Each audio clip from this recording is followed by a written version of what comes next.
రామదాసుగా, రామదూతగా శ్రీరాముణ్ణి నిష్కామ కర్మయోగం ద్వారా సేవించి శ్రీరామ భక్తిలో రమించి శ్రీరామ తత్వజ్ఞానంతో తరించిన హనుమంతుణ్ణి వానరుడని భావించటం ఎంతవరకు సబబు?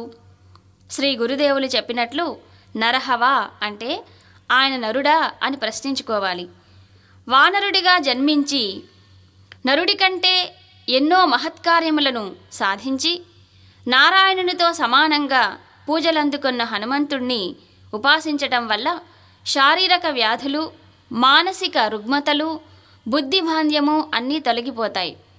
భారత జాతి తిరిగి తన పూర్వ వైభవాన్ని సంతరించుకోవడానికి ఆంజనేయుని ఉపాసన సహాయపడగలదని శ్రీ వివేకానందులు భావించారు.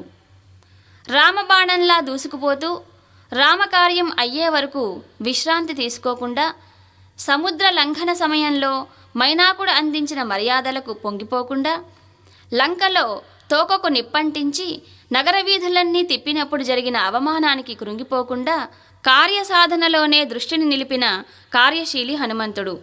శ్రీరాముడు మొదలుకొని సీతమ్మను, లక్ష్మణుణ్ణి, భరతుణ్ణి, సుగ్రీవుణ్ణి, వానరుణ్ణి అందరినీ కూడా వారి ఉపత్కర పరిస్థితుల్లోనూ బాధతో ప్రాణత్యాగం చేసేటానికి సంసిద్ధమైన సమయంలోనూ ఆదుకొని స్వాంతనాన్ని, ఆనందాన్ని కలిగించాడు హనుమంతుడు.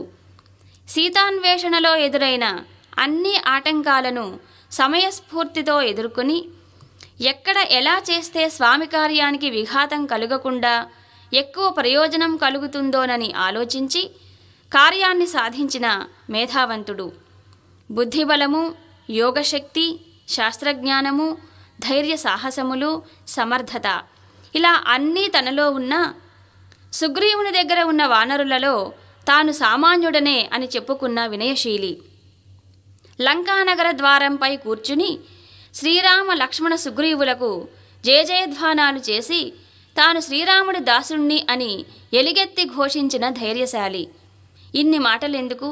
సాక్షాత్తు శ్రీరాముడే హనుమంతుడు తనకు చేసిన ఒక్కొక్క ఉపకారానికి తనను తాను సమర్పించుకోవలసి ఉందని, హనుమంతుడు లేనిదే తానేమీ సాధించగలిగేవాడిని కాదని, ఇన్ని ఉపకారములు చేసిన హనుమంతునికి తానేమీ ఇవ్వలేనని, ఆ కృతజ్ఞతాభావాన్ని తన శరీరంలోనే జీర్ణింపచేసుకుంటానని అంటాడు.